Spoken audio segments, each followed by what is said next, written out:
problems which have to do with the control of the mind, and so I might introduce what I'm going to say by saying it from different points of view. For example, if you're interested in communications, it will be the problem of feedback. Or if I may put it in theological terms, how does man follow the will of God if the will of man is perverse? The theologians say, you cannot do this without having divine grace or the power to follow the will of God. How then do you get grace? Why is grace given to some and not to others? If I cannot follow the will of God by my own effort because my will is selfish, how will my will, which is selfish, be transformed into an unselfish will? If I cannot do it because I am already the selfish will, then grace must do it. If grace has not already done it, why not? Because I didn't accept it? But by definition, I had no power to accept it because my will was selfish.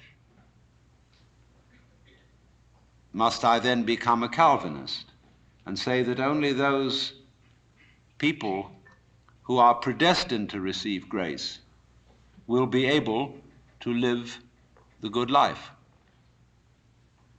Then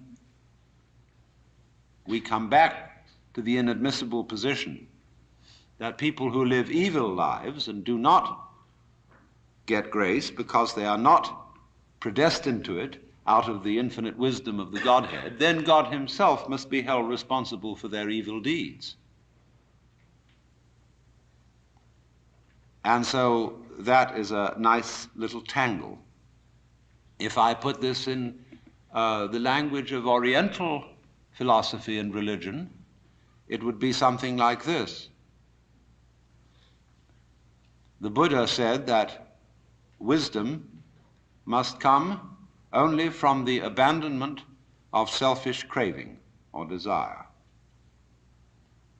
One who abandons that desire attains nirvana, which is supreme peace, liberation. Nirvana means in Sanskrit blow out. That is, exhale the breath. The opposite, desire, is to breathe in. Now, if you breathe in and hold it, you lose your breath. But if you breathe out, it comes back to you.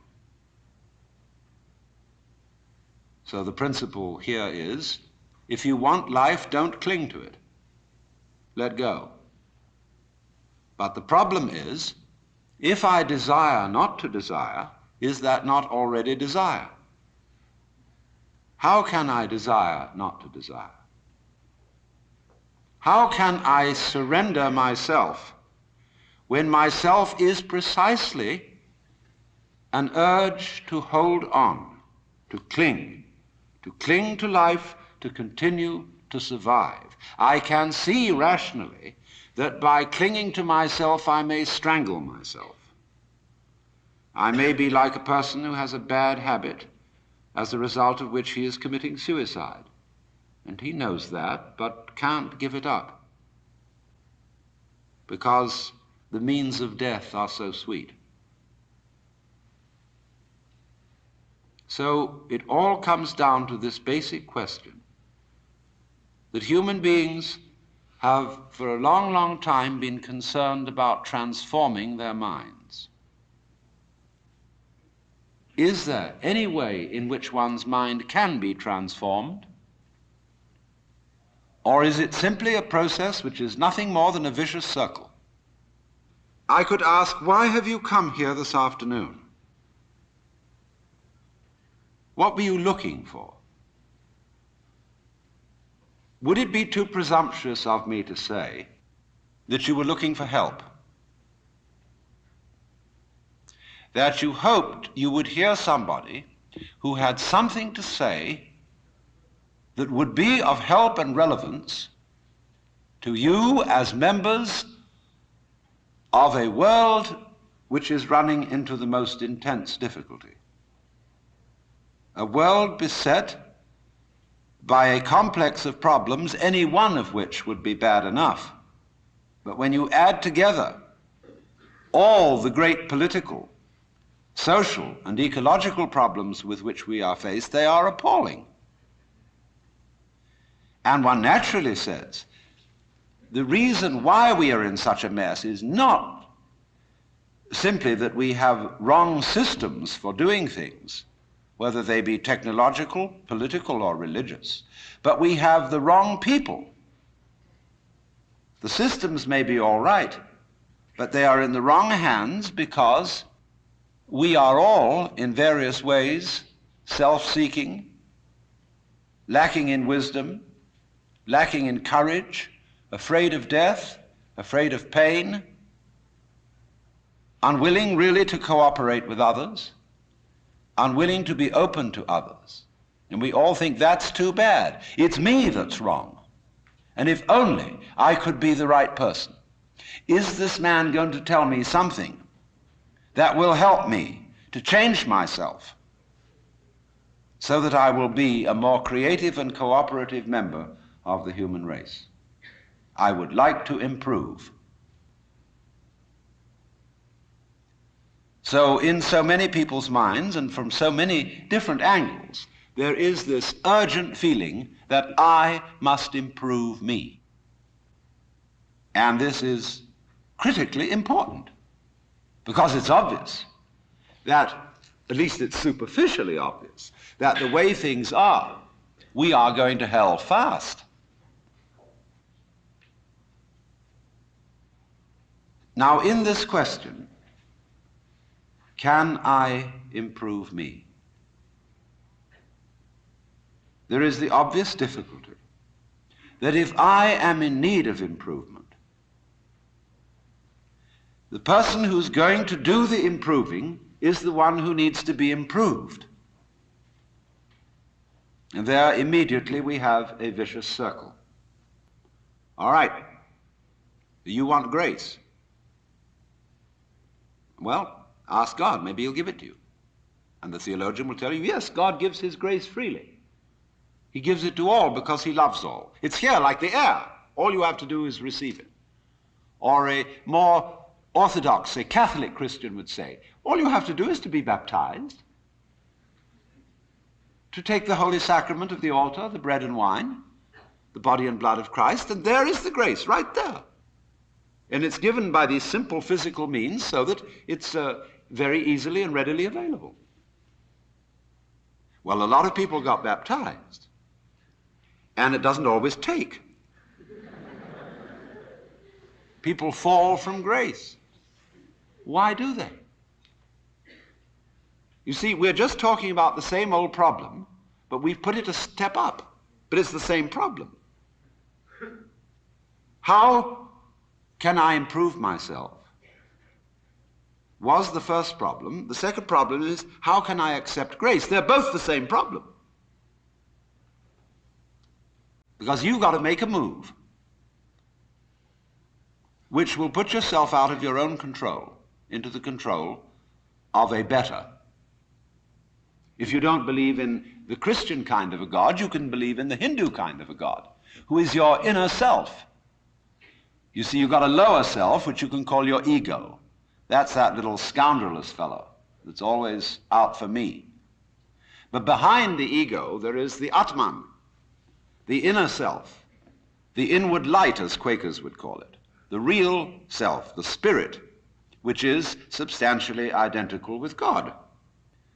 So you've got to meditate in such a way that you identify with your higher self. Now, how do you do that? Well, you start by watching all your thoughts very carefully, watching your feelings, watching your emotions, so that you begin to build up a sense of separation between the watcher and what is watched. so that you are, as it were, no longer carried away by your own stream of consciousness. You remain the witness, impassively, impartially, suspending judgment and watching it all go on.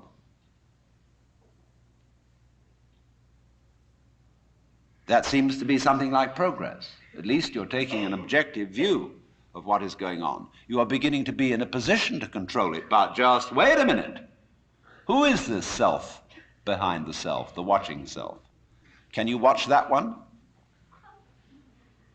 It's interesting if you do, because you find out, of course, that this is just as the problem of grace is nothing more than a transposition of the first problem. How am I to be unselfish? By my own power. It becomes, how am I to get grace by my own power? So in the same way, we find that the watching self, or the observing self, behind all our thoughts and feelings, is itself a thought. That is to say, when the police enter a house in which there are thieves, the thieves go up from the ground floor to the first floor. When the police arrive on the first floor, the thieves have gone up to the second, and so to the third, and finally out to the roof. And so when the ego is about to be unmasked, it immediately identifies with the higher self. It goes up a level. Because the religious game is simply a refined and highbrow version of the ordinary game. How can I outwit me? How can I one-up me? So, if I find, for example, that in the quest for pleasure, the ordinary pleasures of the world, food, sex, power, possessions, all this becomes a drag, and I think, no, it isn't there. So I go in for the arts, and literature, poetry, music. And I absorb myself in those pleasures. And after a while, they aren't the answer. So I go to psychoanalysis, you see. And then I found out that's not the answer. I go to religion.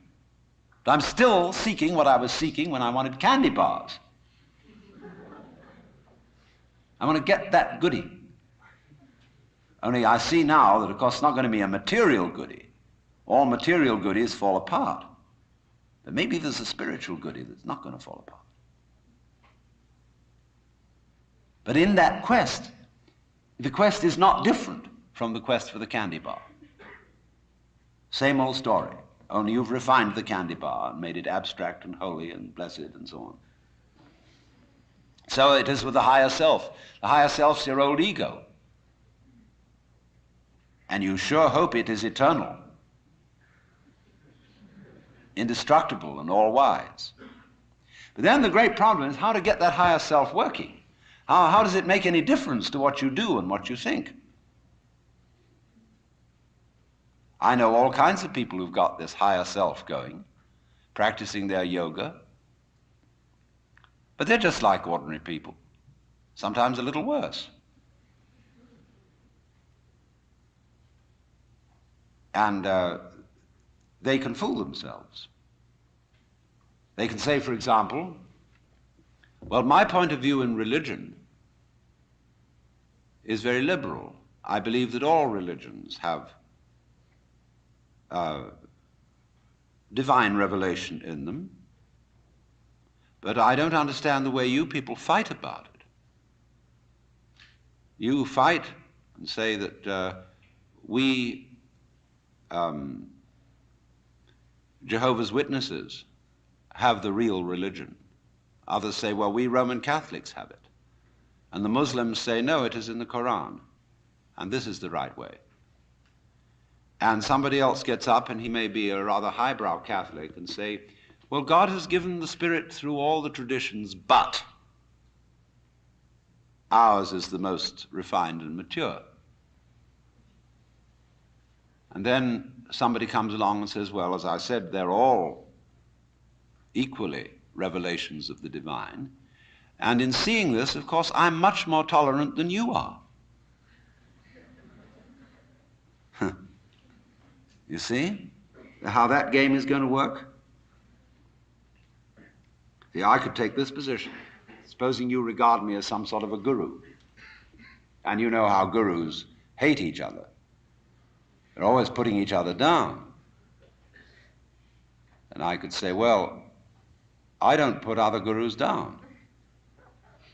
See, that outwits all of them. See, we're always doing that. We're always finding a way to be one up. And by the most incredibly subtle means. So you see that, you see? And you say, I realize I'm always doing that. Now tell me, how do I not do that?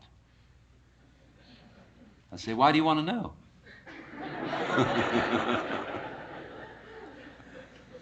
Well, I'd be better that way. Yeah, but why do you want to be better? You see, the reason you want to be better is the reason why you aren't. Shall I put it like that? We aren't better because we want to be. Because the road to hell is paved with good intentions. Because all the do-gooders in the world, whether they're doing good for others or doing it for themselves, are troublemakers. On the basis of kindly let me help you or you'll drown, said the monkey, putting the fish safely up a tree.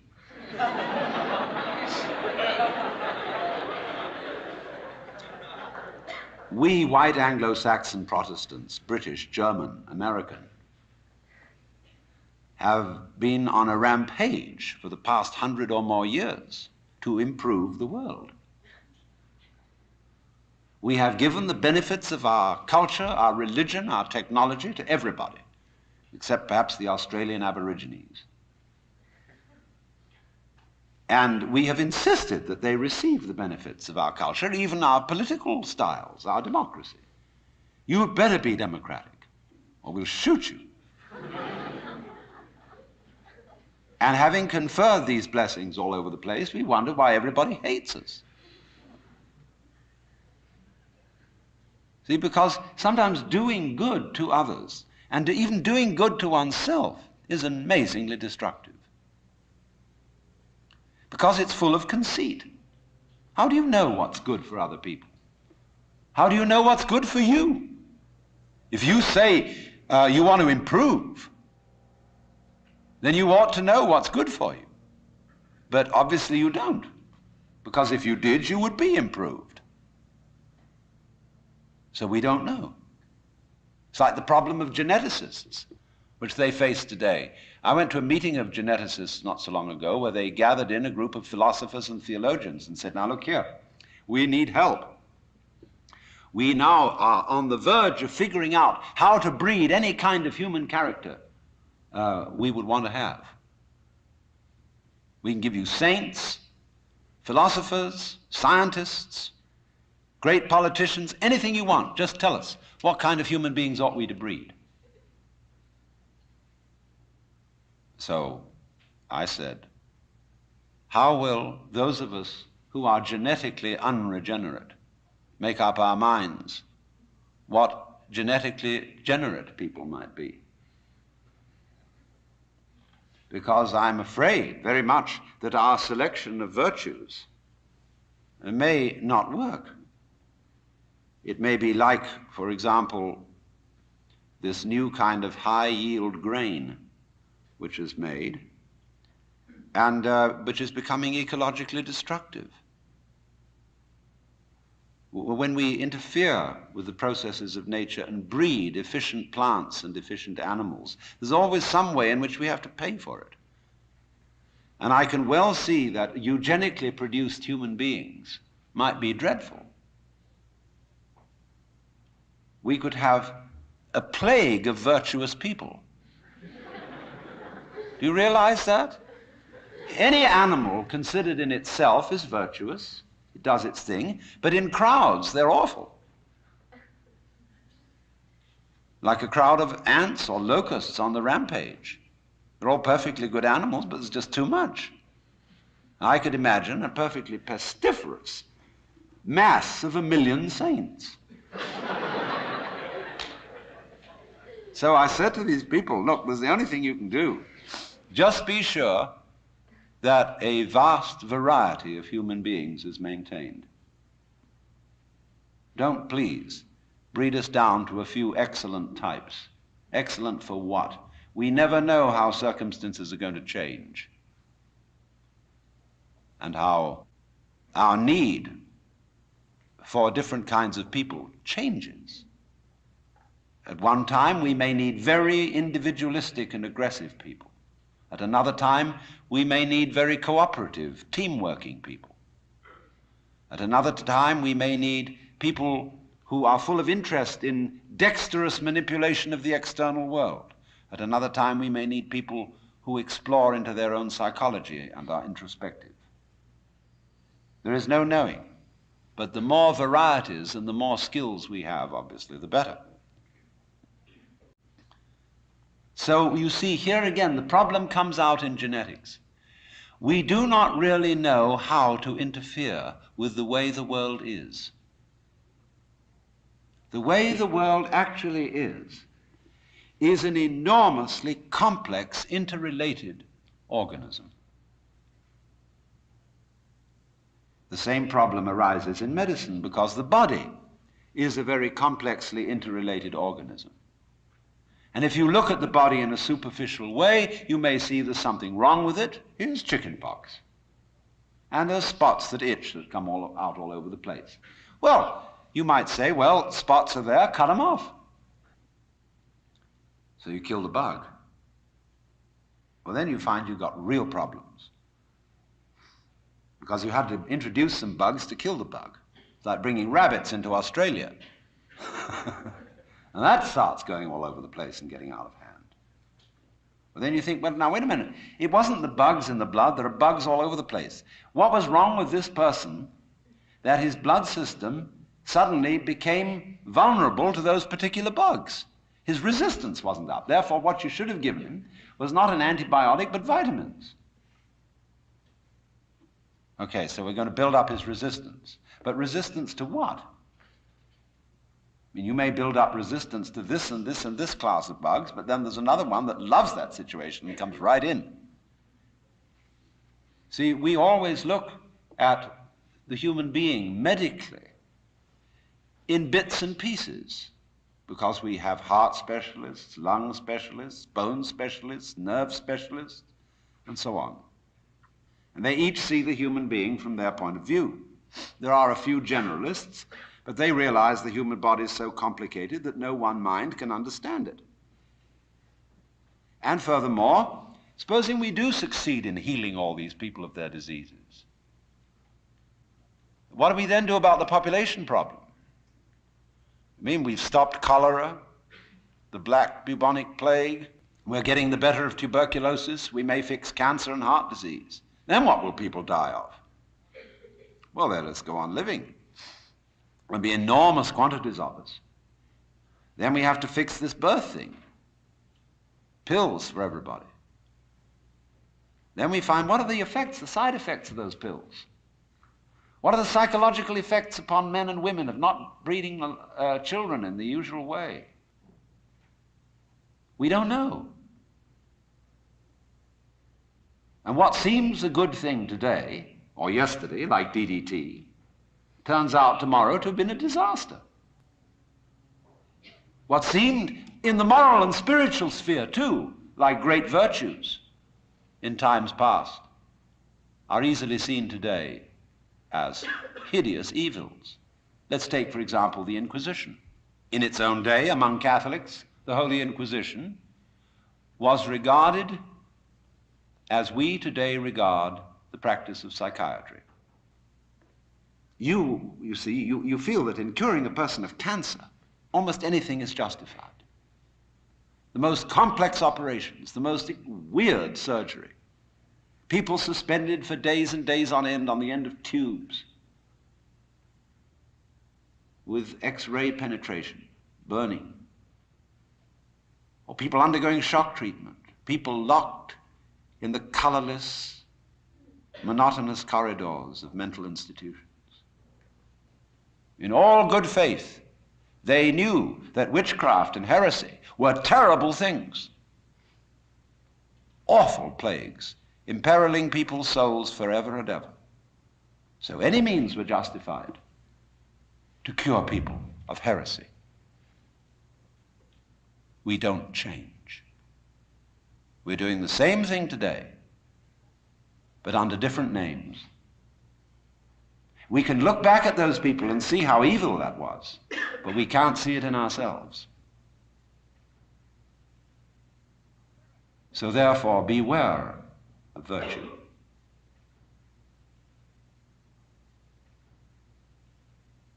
Lao Tzu, the Chinese philosopher, said, "The highest virtue is not virtue, and therefore really is virtue.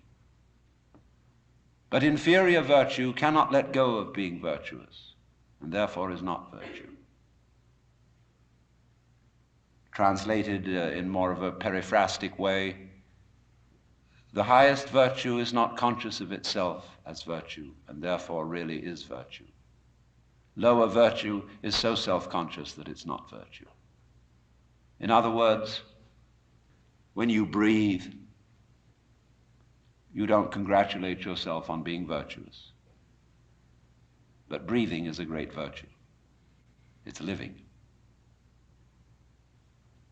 When you come out with beautiful eyes, blue or brown or green as the case may be, you don't congratulate yourself for having grown one of the most fabulous jewels on earth. So it's just eyes. And you don't account it a virtue. To see, to entertain the miracles of color and form. You say, oh, that's just...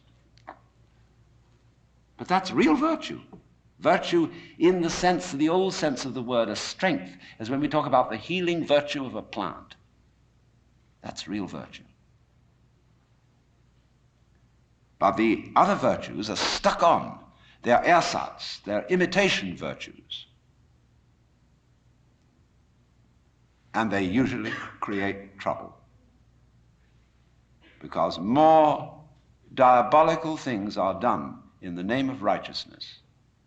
And be assured that everybody of whatever nationality or political frame of mind or religion always goes to war with a sense of complete rightness.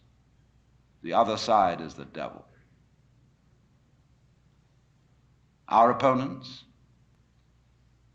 whether in China or Russia or Vietnam, have the same feeling of righteousness about what they're doing as we have on our side.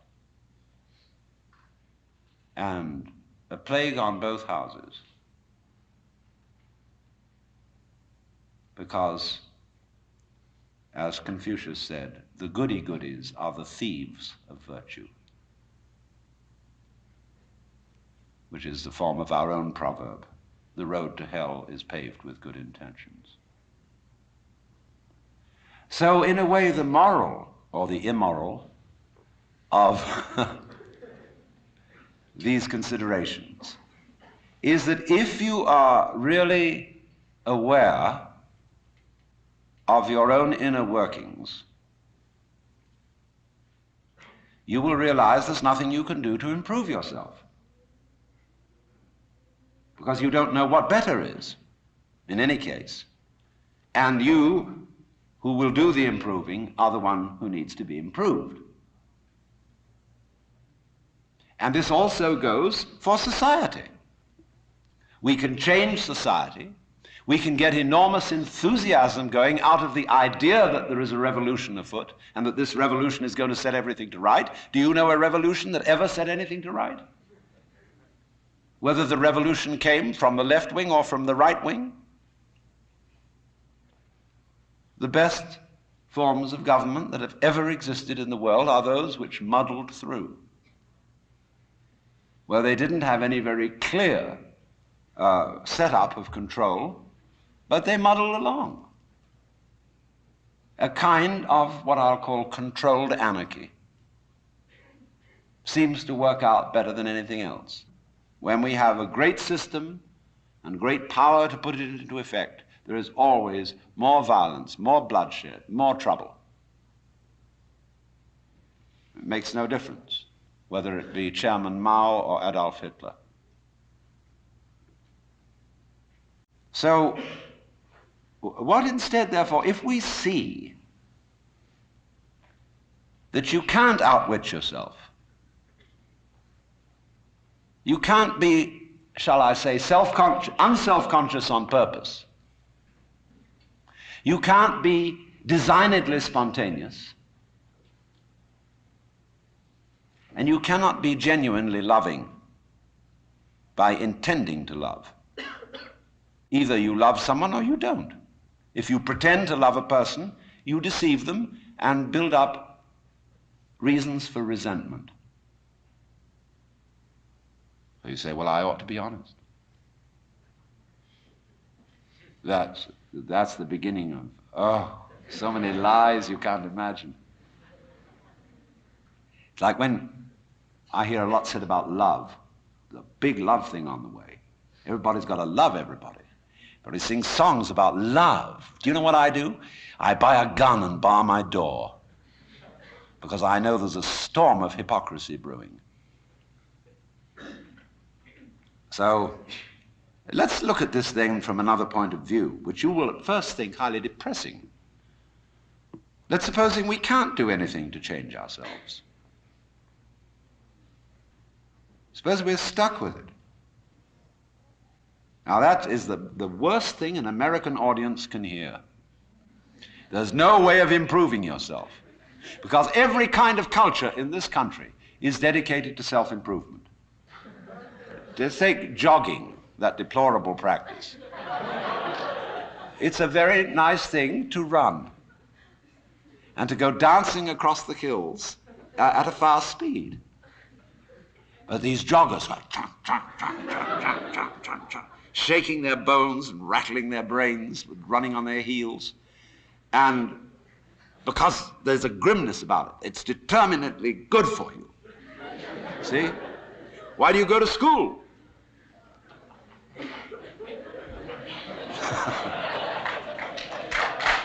No.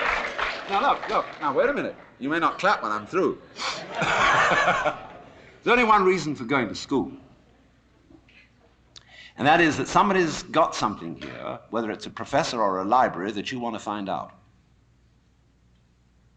That you are incredibly interested in how to write Chinese characters or how to understand botany. And you would like to know. You're just interested in flowers. And you would like to find out everything there is to be known about them. That's the point of coming here. Or you might like to know how to practice yoga. There are courses now being offered at UCLA on Kundalini Yoga for credit. Pretty funny when I think back 10 years. But the whole point of coming to school is that you're interested in something. You don't come to improve yourself. But the trouble is that the schools got the wrong idea. They gave people honors for learning.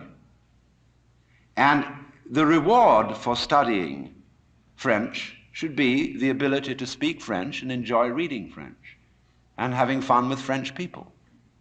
But when you get a degree for it, then the degree becomes the point in a game of one-upmanship. And of course, one-upmanship is the main business of the educational community today. You learn all the rules of how to be a good professor. It's instructive to go to a professional professor's meeting. In my field, which is philosophy, you go to a congress of philosophers, and you'll find when they all get together in the bar or in the restaurant in somebody's room, the one thing they don't talk about is philosophy. It is very bad form indeed to show interest in philosophy among your colleagues. The same is exactly true in clergy gatherings. They don't talk about religion. What they both talk about is politics. Church politics and academic politics. Because it's bad form to be brilliant on a faculty, because it outclasses your colleagues. Therefore, faculty people tend to cultivate a studied mediocrity. And you've got to watch out for that. I mean, if you get mobs of students coming to your lectures, you get pretty black looks from your colleagues. And then, of course, there's a whole world of one-upmanship in research and publication of learned papers. What's the relative quantity of footnotes to basic text, and footnotes on footnotes, and the various ways of making your bibliography painfully accurate. And it's endless. But you see what it is. It's scholarship about scholarship, and not scholarship. Just as learning, because learning is good for you, is irrelevant to learning. The whole idea of improving yourself by learning is irrelevant to the learning process. And in the same way, doing business is doing business. Doing business, such as manufacturing clothes, is a very good thing to do. I could conceive that it would be extremely enjoyable, something one could be very proud of, to make good clothes. Of course you need to sell them because you need to eat. But to make clothes to make money raises another question. Because then your interest is not in making clothes, it's in making money, and then you're going to cheat on the clothes. And then you get an awful lot of money and you don't know what to do with it. You can't eat 10 roasts of beef in one day. Can't live in 6 houses at once. Can't drive 3 Rolls Royces at the same time. What are you to do? Well, you can just go make more money. Put your money back. Invest it in something else and it'll make more. And you don't give a damn how it's made so long as they make it. You don't care if they foul the rivers, put oil fumes throughout the air everywhere, kill off all the fish. So long as you see these figures happening. You're not aware of anything else. So, you see, you went out to do a self-improvement thing. Making money, you see, is a measure of improvement, a measure of your economic worthwhileness. Or at least that's what it's supposed to be. It isn't anything of the kind. But you went out, in other words, for the status instead of for the actuality. So if, in other words, you do an art, you're a musician. Why do you play music? The only reason for playing music is to enjoy it. If you play music to impress an audience, to read about yourself in the newspaper, you're not interested in music. So in the same way, why do I come and talk to you? Because I enjoy it. I like the sound of my own voice. I'm interested in what I'm talking about, and I get paid for it. And that's smart in this life, is to get paid for what you enjoy.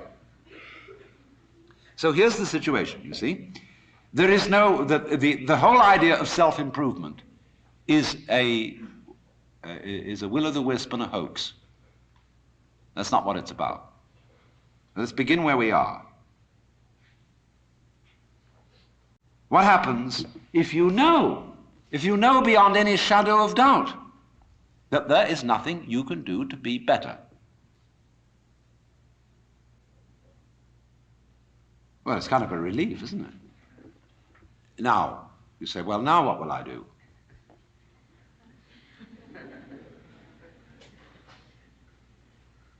See, there's a little fidget comes up.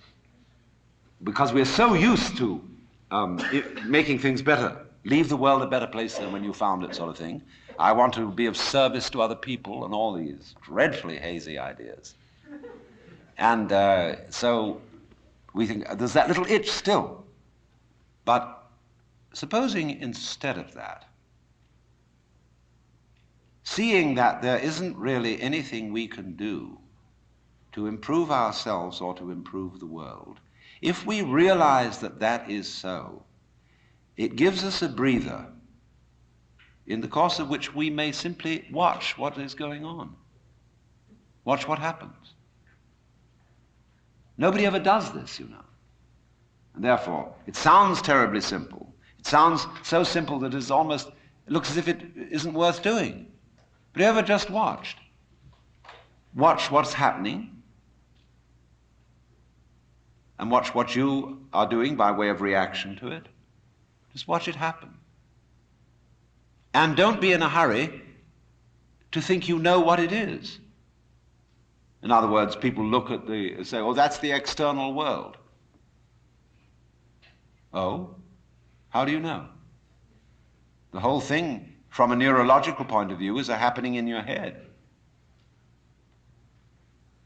That you think there is something outside the skull is a notion in your nervous system.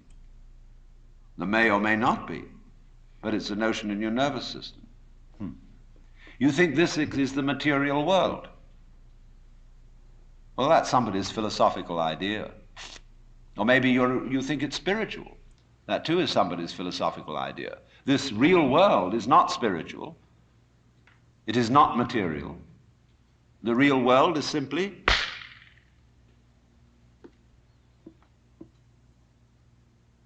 so could we look at things in that way? Without, as it were, fixing labels and names and gradations and judgments on everything, but watch what happens. Watch what we do. Now, you see, if you do that, you do at least give yourself a chance. And it may be that when you are in this way freed from busybodiness and being out to improve everything, that your own nature will begin to take care of itself, because you're not getting in the way of yourself all the time. You will begin to find out that the great things that you do are really happenings. For example, no great genius can explain how he does it. Yes, he says, I have learned a technique to express myself. Because I had something in me that had to come out, I had to know how to give it out. So if I were a musician, I had to learn how music is produced. That means learning to use an instrument or learning a technique of musical notation or whatever it may be. If I want to describe something, I have to learn a language so that others can understand me. I need a technique. But then beyond that, I'm afraid I can't tell you how it was that I used that technique to express this mysterious thing I wanted to show you. If we could tell people that, we would have schools where we would infallibly train musical geniuses, scientific miracle minds. And there would be so many of them, we wouldn't know what to do with them. Geniuses would be a dime a dozen. And then we would say, well, these people are after all not very ingenious. You know, PhDs, how many of them are there? Because what is fascinating always about genius is the fellow does something we can't understand. He surprises us. But you see, just in the same way, we cannot understand our own brains. Neurology knows relatively little about the brain, which is only to say that the brain is a lot smarter than neurology. Yes, there is this, which can perform all these extraordinary intellectual and cultural miracles. But we don't know how we did it. But we did. We didn't have some campaign to have an improved brain over the monkeys or whatever may be our ancestors. It happened. And all growth, you see, is fundamentally something that happens. But for it to happen, two things are important. And the first is, as I said, you must have the technical ability to express what happens.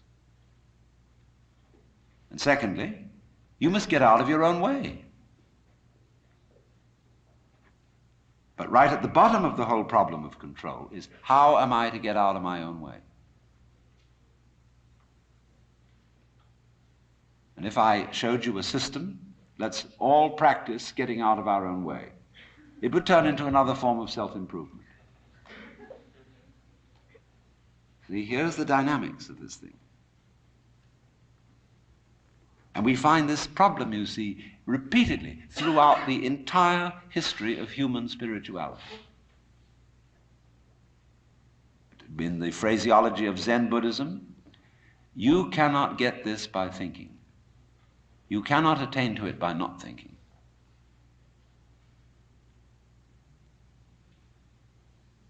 It is only, you see, as getting out of your own way ceases to be a matter of choice, when you see that there's nothing else for you to do. When you see, in other words, that doing something about your situation is not going to help you. When you see equally that trying not to do anything about it is not going to help you. Where are you? Where do you stand? You're nonplussed. And you are simply reduced to watching. Now you may say, I need some help in this process, and therefore I am going to find someone else to help me. It may be a therapist. It may be a clergyman. It may be a guru. It may be any kind of person who teaches a technique of self-improvement. Now, how will you know whether this person is able to teach you? How can you judge, for example, whether a psychotherapist is effective or just a charlatan? How can you judge whether a guru is himself spiritually wise or merely a good chatterbox? Well, of course, you ask your friends, you ask his other students or patients, and they're all, of course, enthusiastic. You have to be enthusiastic when you've bought something expensive. If you bought an automobile which turned out to be a lemon, it's very difficult to admit that it was a lemon and that you were fooled. And it's the same when you buy a religion or an expensive operation. But what people do not sufficiently realize is that when you pick an authority, whether it's a psychotherapeutic one or a religious one, you chose it. In other words, that this fellow or this book or this system is the right one is your opinion. And how are you competent to judge? After all, if you're saying to this other person or other source, I think you are the authority, that's your opinion. So you cannot really judge whether an authority is a sound authority unless you yourself are a sound authority. Otherwise, you may just be being fooled. You may say, for example, I believe that the Bible is the Word of God. All right, that's your opinion. I know the Bible says it's the Word of God, but it's your opinion that the Bible is not lying. The church says the Bible is the Word of God, but it's your opinion that the church is right. You cannot escape from that situation. It's your opinion.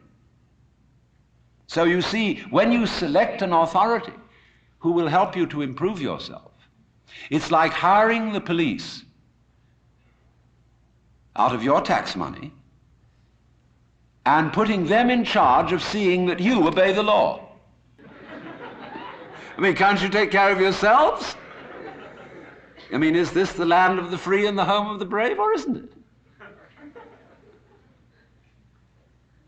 But you see, nobody seems to want to be in charge of themselves because they feel they can't do it. As St. Paul said, to will is present with me,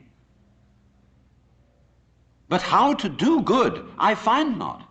For the good that I would, I do not, and the evil that I would not, that I do. So, there at once, we are in difficulty. Because trying to improve yourself is like trying to lift yourself up into the air by tugging at your own bootstraps. And it can't be done. Now, there are all sorts of ways in which religious people try to explain that it can be done. I referred already to the grace of God. They say, no, you can't do the job yourself, because the improving you is the one that needs to be improved. Therefore, you have to say, God, help me. Now, of course, that God exists is your opinion. That God will answer your prayer is your opinion. And your idea of God is your idea of God. If you bought somebody else's script, you bought it. Maybe your mother and father talked to you about God in a very impressive way. But basically, you bought their idea. And if you're a father yourself, I'm a grandfather now, I've got 5 grandchildren. And I know I'm as stupid as my own grandfather must have been. Yeah, I am one. I sit there in the position which they look at. Think, oh, wowee, that's an important man. I know that. I'm just like anyone else. So I hope my children are not believing things on my authority, because it's always their authority. If I look impressive and make big noises at them, they've just been taken in.